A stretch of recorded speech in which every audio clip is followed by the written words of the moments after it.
will now display some of the extra adjustments available. So as before, we load a rigid script,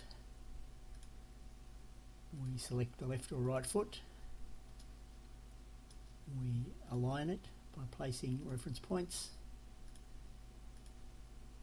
align varus or valgus, scale if necessary, and we get our toolbar. We now position the foot relative to the profile.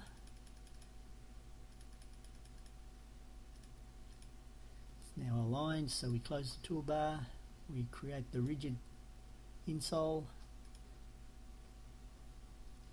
We now have under settings the ability to add skive, PFA or shapes, which would address the requirement for cuboid notch. At the bottom of the settings menu you can also turn on and off the various objects, so we might just remove the scan plate and zoom the thing in a bit.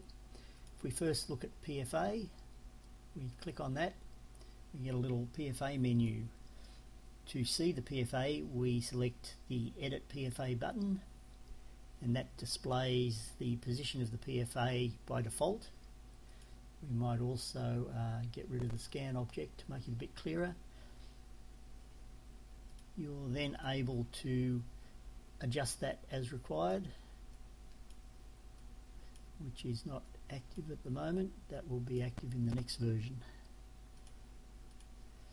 When you're finished, you would exit overlay. You would first enter a depth. You find 1 mm is a good starting point. You enable the check PFA just to tell the program that it wants to cut a PFA. You would exit overlay and close the menu. Now when that is machined, a PFA will be cut.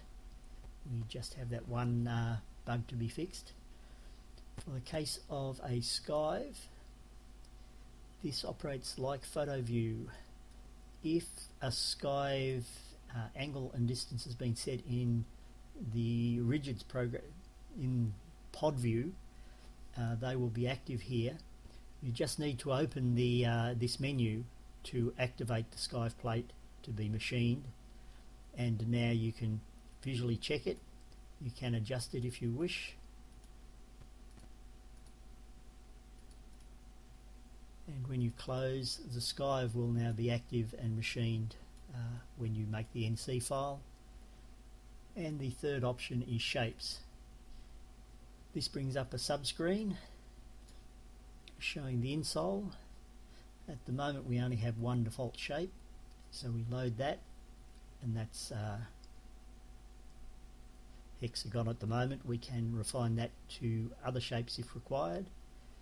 We make the shape initially smaller, and we can move it into position on the foot.